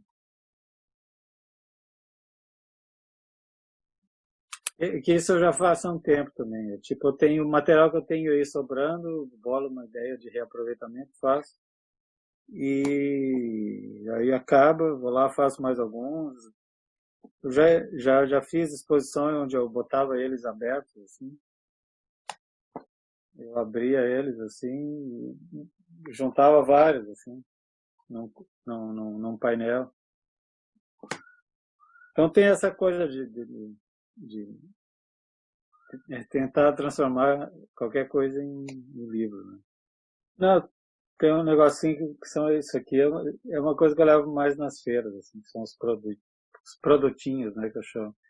Às vezes aqui dentro tem um fanzine, às vezes é só um desenho. Então isso está dentro daquele rol das coisas meio artesanais que vão junto com os livros nas feiras. Tem uma data lá, eu separo uma semana, alguns dias para produzir algumas coisas para levar para a feira. Quando não é cópia, né? Quando não é uma tiragem. É como se fosse um produto de supermercado, né? Que vai num plástico, com uma solapa, assim. Botou uma solapa, virou um produto, virou uma coisa do mundo. Às vezes um desenho é muito frágil, feito num material X lá, uma coisa. Mas aí você protege, põe num plástico e uma solapa, parece que tá protegido, pode ir pro mundo, assim. Uma coisa que eu esqueci de mencionar antes foi que, eu não sei se você vai lembrar, mas o meu primeiro fanzine, o nome dele era Totem. Eu lancei ele em 2007. Agora eu não tenho exemplar dele aqui, que o último que eu tinha eu deixei na fanzinoteca que a gente abriu da Faísca no final de 2017, então tá lá no Centro Cultural aqui de Belo Horizonte. Mas nesse Legal. fanzine meu de 2007 tinha uma homenagem a você também. Tinha uns personagens lá que eles soltavam uns raios e tal, e eu chamei, a onomatopeia era Zimbres. Então, só lembrando assim, as curiosidades. E Fábio, Ah, legal. como eu sei, assim, né, igual você falou sobre a coluna, né, o Maldito Fanzine, como é que você acompanha essa cena de zines hoje, assim? Como é que é? Mudou, assim, dessa época lá atrás, da época do Animal para hoje? Como é que é? Ah, é muito diferente nesse sentido. Imagina Animal, que era uma revista de quadrinhos, a gente recebia muito fanzine de quadrinhos. Então, Uhum. como eu falei, era uma cena que existia mais do que hoje em dia, né? Então, era mais comum essa coisa de um autor criar sua revista em formato de fanzine. Hoje em dia não acontece mais. A rede se formava através do correio. Então, era as trocas ou as vendas. A gente se informava muito pelas revistas de banca, achava alguns endereços ali.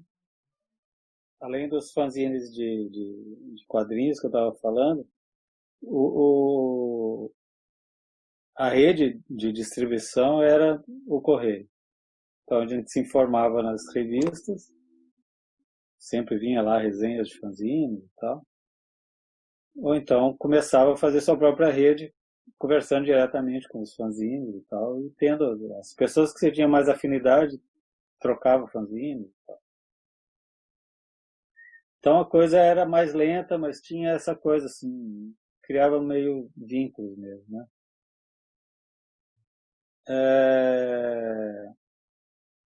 Com a internet, eu estava envolvido com a Tonto, ainda recebia alguns fanzines, mas não era. Já tinha baixado bastante o volume, né? Então não. Assim como os quadrinhos houve um hiato na banca, né, no mercado, também os fanzines começaram a surgir menos. Mas aí começaram também, pelo menos chegavam muito para mim, os fanzines mais experimentais, assim, os fanzines mais gráficos mesmo, que não estavam tanto ligados em quadrinho, mas eram bastante visuais, nem tanto de texto como os de música e tal, que tinha entrevista, mas era aquele fanzine que estava usando o meio para fazer experiências. Assim. Mudava o formato aqui, tentava um papel, coisa de diagramação, de desenho. Começou a surgir bastante coisa assim, pelo menos eu fui bastante atraído por alguns que eu vi. Então, eu acho que o que tem hoje, para mim, eu não estava fazendo fanzines propriamente dito, a não ser esses pequenininhos, que sempre foi uma coisa meio de viagem também, eu botava no bolso e desenhava nos lugares onde eu estava, por isso que eu fui acumulando tanto. Mas eu não estava com uma produção assim constante de fanzines até o surgimento das feiras. Eu me programei para ir nas feiras, tinha o projeto Desenho Matic que me levava para as feiras. Então, eu fui apresentado a essa cena do pessoal mais novo justamente através das feiras. Então é engraçado porque tem esse retorno ao papel, assim, né? Digamos, as pessoas realmente. E quando a gente fala desse retorno ao papel, a gente não está falando só do artista, porque eu acho que o artista nunca abandonou o papel propriamente dito.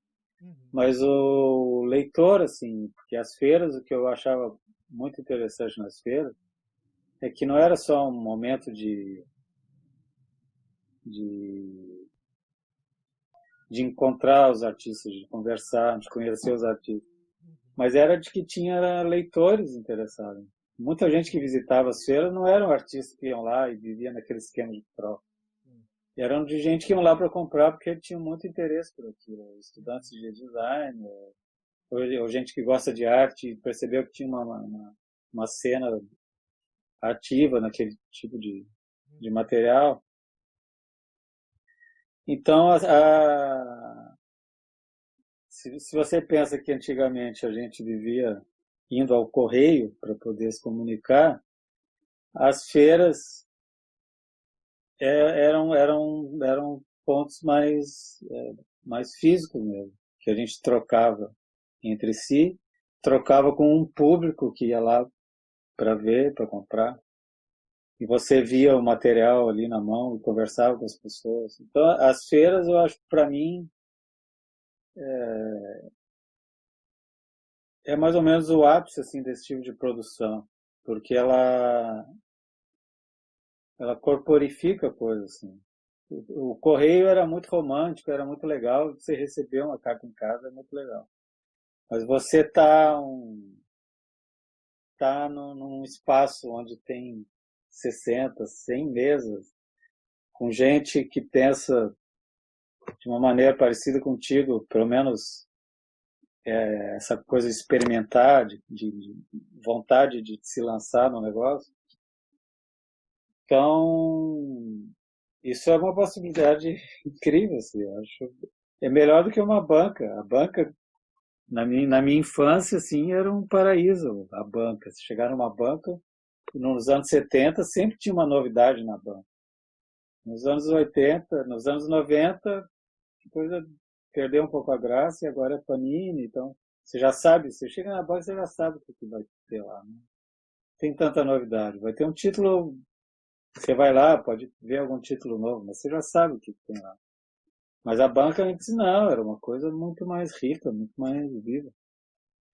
E uma feira de publicações de hoje em dia é um paraíso maior do que uma banca, assim, na minha infância.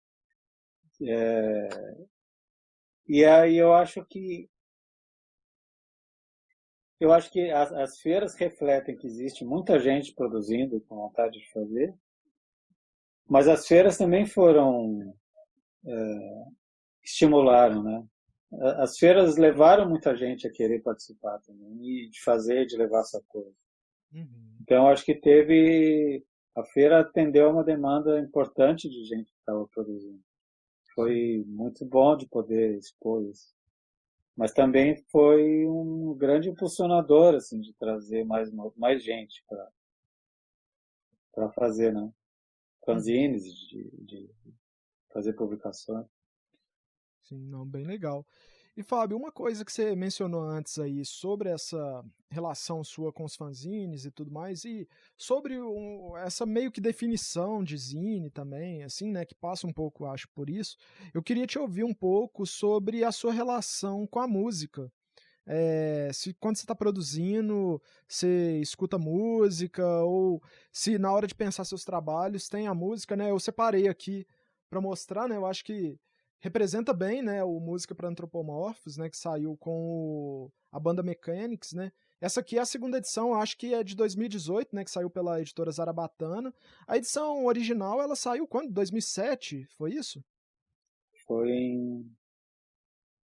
Será? Pode ser. Eu Espera aí, eu acho vou que. pegar ela porque ela é Ah, diferente. legal. Vou Pois é. mostrar aí. Bom, eu não estou com o volume completo aqui, porque eu não achei o CD ali. Mas ele vinha uma cinta, né? E um CD que vinha na caixinha do CD mesmo, de plástico, transparente, com uma serigrafia em cima. E aí vinha o disco e tal, e aí tem essa sobrecapa aqui, que é um pôster também.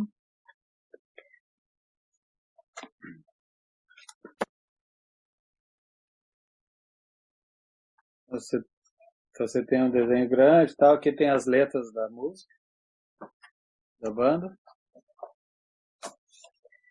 Aqui é o livro, que tem uma serigrafia, tem um verniz, talvez virado aqui. Tem o mesmo desenho da capa impresso em verniz, Uhum. no papel preto e com o título escrito em vermelho, Uhum. né? Pô, sensacional. Isso eu nunca vi. Serigrafia. Eu nunca peguei essa edição de 2007. Eu lembro que quando eu descobri que vocês tinham lançado ela, eu fiz contato com o Márcio, né? O Márcio que é do Mechanics, né? E aí ele não tinha mais. A tiragem foi baixa, assim, mas Uhum. pelo menos foi feito.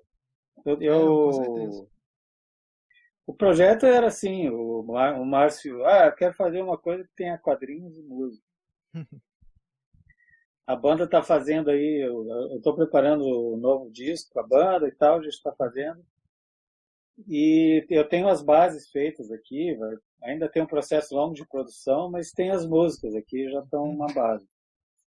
Daí me mandou a base para eu pensar alguma coisa a partir da base que pudesse ser um quadrinho.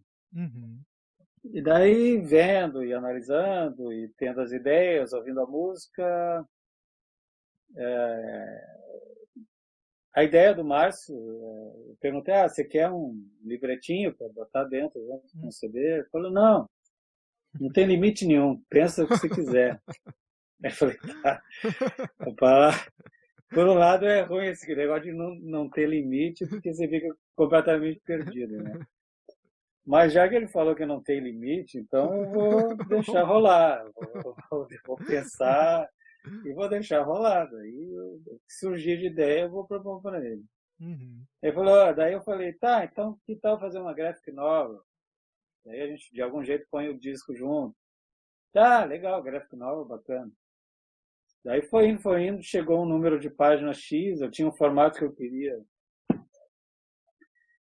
mais ou menos pequeno, assim, mas com bastante página, para ficar meio aquelas coletâneas de mangá, assim, de publicação japonesa, né? Que você tem um formato médio, né? Não chega nem a ser dos nossos livros comuns, assim, e não é nem um formatinho tão pequeno. Daí eu fui propondo, tá, papel que era assim, a capa vai ser assim, não sei o que lá, e tudo ele topava. Então, saiu mais ou menos como eu imaginei, tudo, com mais coisa até do que eu imaginei, porque tem esse separador aqui que é em vermelho, que eu nem ousei sugerir, mas ele, quando eu vi o próprio cara da gráfica lá que estava produzindo a coisa, sugeriu, e tá, vamos fazer vermelho e tal. Então foi saindo assim, mas ele fez o quanto que ele podia de tiragem para esse livro. Eu acho que saiu uns 400. Então, quem tem o seu, tem. Acabou mesmo. Não tem. É difícil achar. Uhum. Talvez estante virtual. Nem sei se nunca procurei na estante virtual para saber se tem, mas. Eu já procurei já, assim, tem um tempo que eu não olho de novo, assim, né? Depois que saiu essa de Zarabatana, eu peguei ela e aí eu não olhei de novo, mas era difícil de Sim. achar também, assim, eu nunca encontrei ele pra pegar essa primeira edição aí.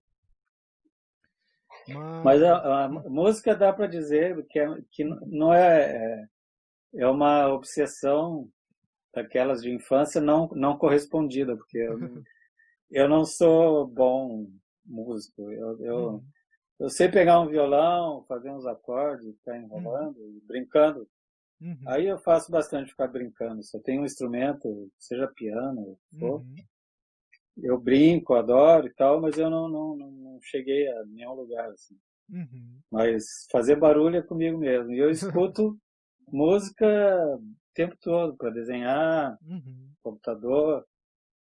E é completamente eclético. Eu baixo muita coisa, obscura e desconhecida. uhum, E fico ouvindo um monte eu gosto muito de trilha sonora, então eu escuto trilha sonora de disco também e tal, uhum, de filmes, né? uhum, Então é bem para todo lado, assim, e eu escuto o tempo todo. uhum. Eu tenho inveja de música, assim, eu gostaria de ter mais habilidade, mais ouvido e mais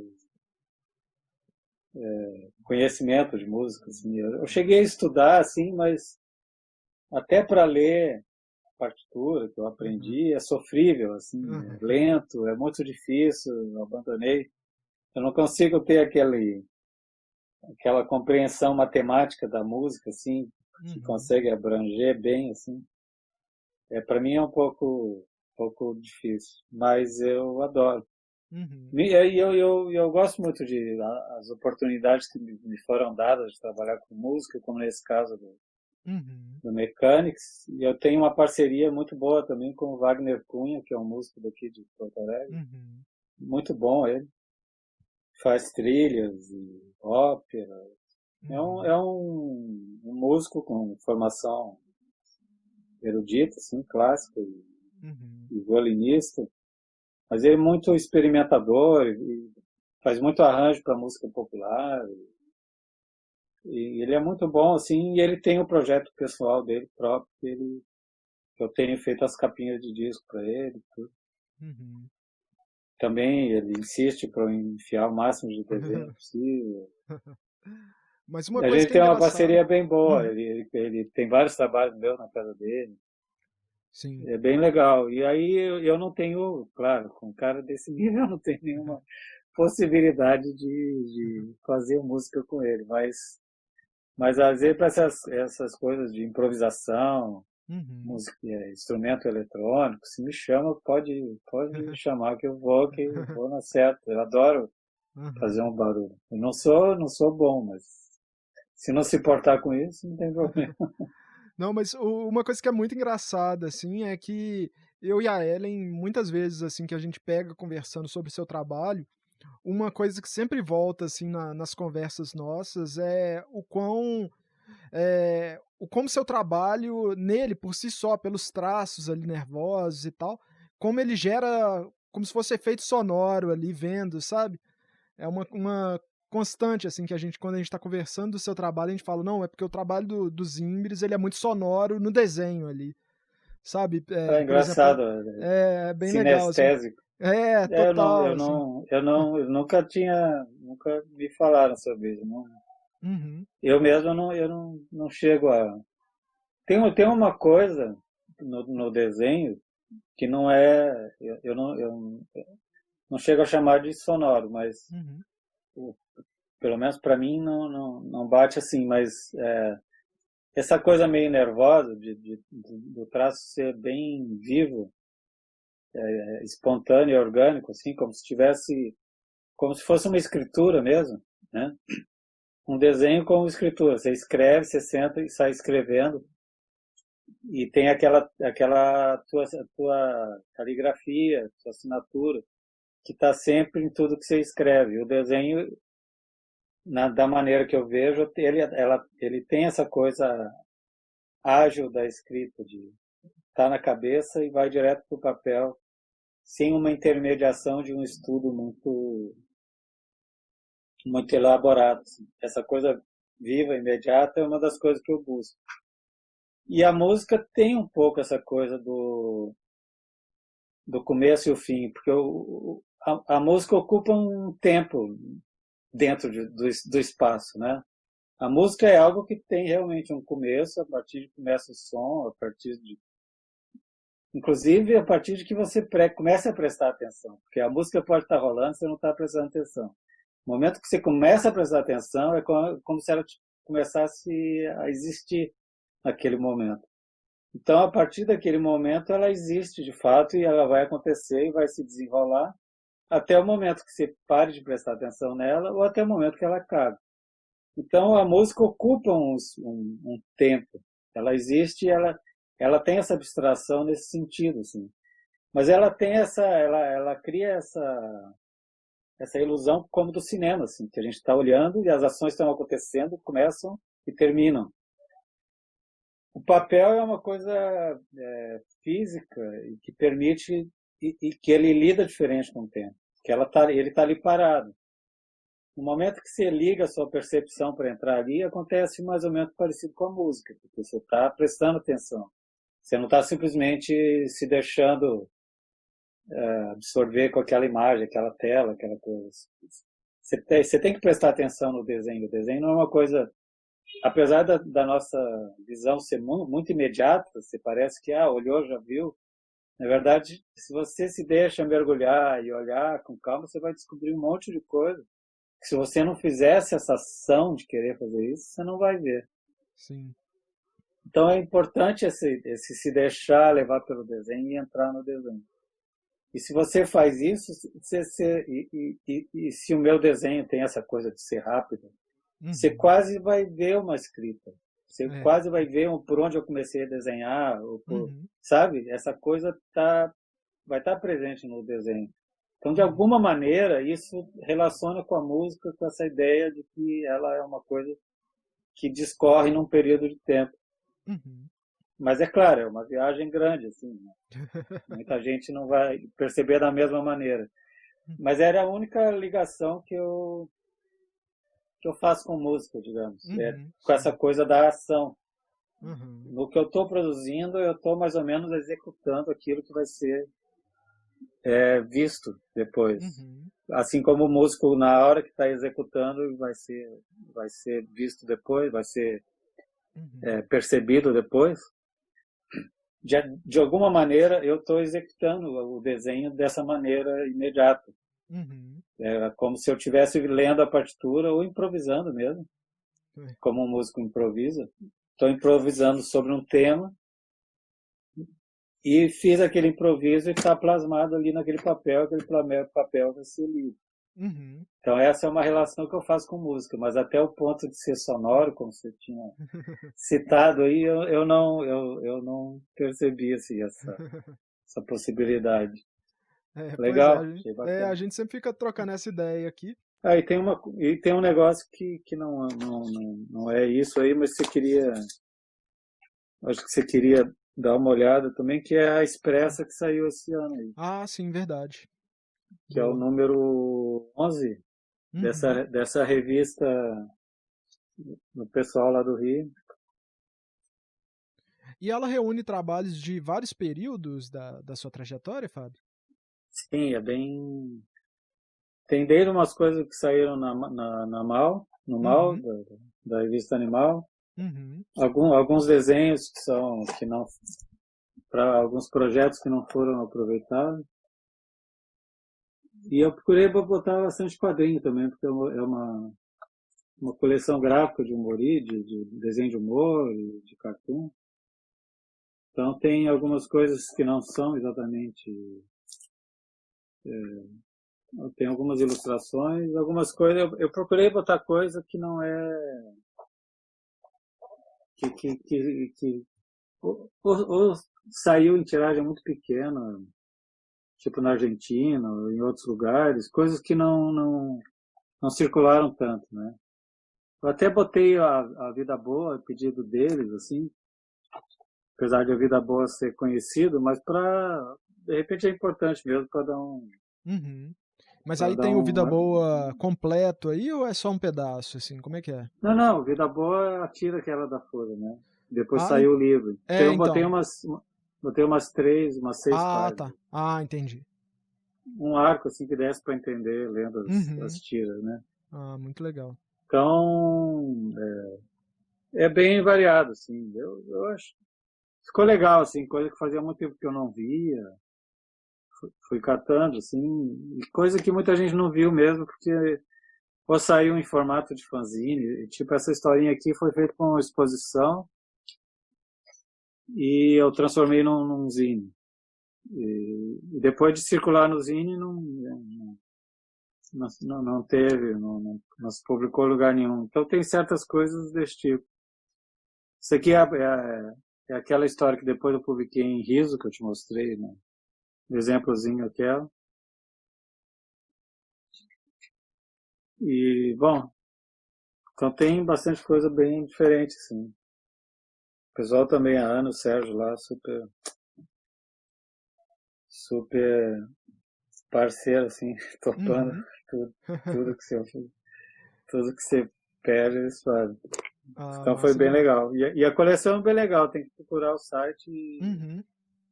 porque é por assinaturas. É um livro, Uhum. mas é uma revista periódica. Então, Aham, sim. cada número dedicado a um autor. Esse número é para mim, sim, mas já deve Uhum. estar. Tem vários aí, né? Não me lembro que mês que saiu, julho. Tá, então já Uhum. tem. Daqui a pouco já tem 6 mais, já tem mais, Uhum. né? Daqui a pouco já tem mais, já deve ter no mínimo uns 4 mais. Uhum. E é bem variado, tem desde os mestres, assim, tem Laerte, Uhum. Luiz G, o Fortuna também, tem um É, número dedicado a ele. E tem o pessoal novo, o grupo. pois é, eu achei bem interessante, assim, essa proposta dessa revista, é bem legal, vale conferir aí também, né?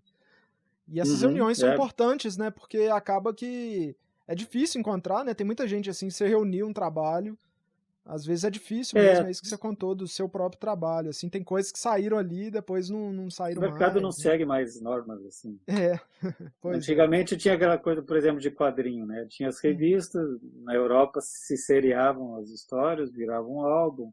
uhum, Então as pessoas tinham publicavam em revista, juntava os cartoons daquela revista e tal. Uhum. Tinha uma carreira mais ou menos que você conseguia abarcar, assim, né? Com Uhum. alguns álbuns saindo periodicamente.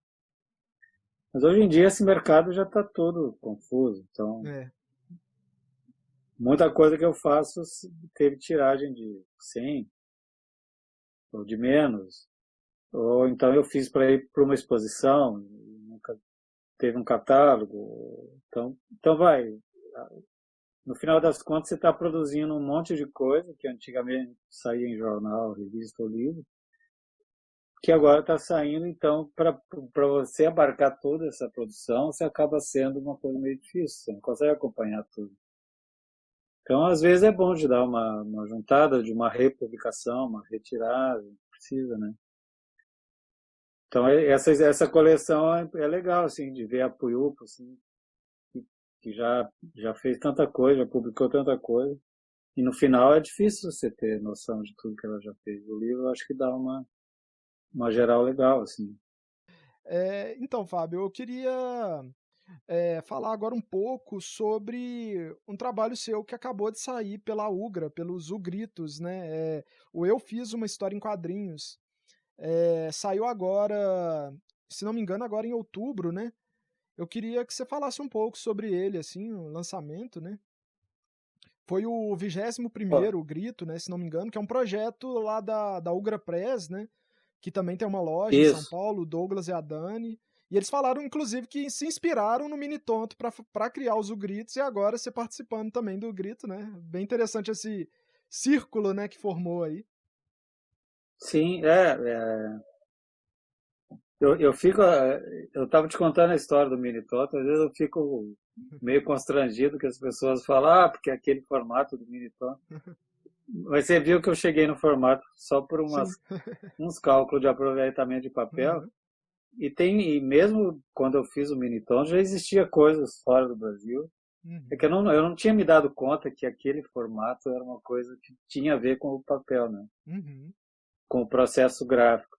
Então eu cheguei nele, como eu estava te falando, de inventar a roda. Eu parti daquela ideia, cheguei num negócio que já tinha Uhum. outras publicações que eram nesse formato. Mas de qualquer maneira, o, a Dani e o Douglas sempre falam que o Minitonto é inspirador, não sei o que lá, e é uma coleção de vários autores, que é o objetivo do Minitonto. Então, desde o começo ele falava, você tem que estar no meio, você tem que fazer um e tal. Mas o Minitonto é de 32 páginas. Eu não sou um cara de fazer coisas tão longas e fazer 32 páginas já foi um certo avanço, assim, para mim, para fazer o Minitonto. O meu Minitonto, né? Uhum. Então, para pensar para fazer um grito, eu achei que não. Quando é que eu teria tempo e tal, mas no final eu recebi um convite para fazer uma história para uma revista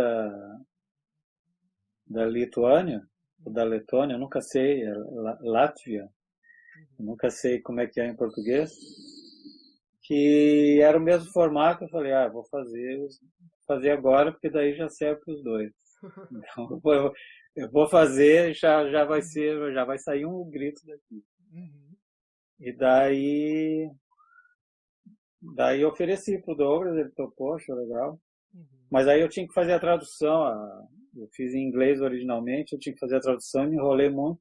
Uhum. Era para ter saído já no ano passado e aí, bom, mas aí fiquei contente que pelo menos já estava feito, já estava na mão dele. É. E assim que pudesse, ele faria, né? Você pode Daí teve mostrar ele a, aí? daí teve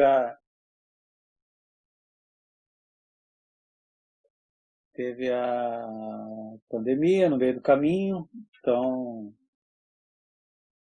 tem o miolo aqui e tal, né?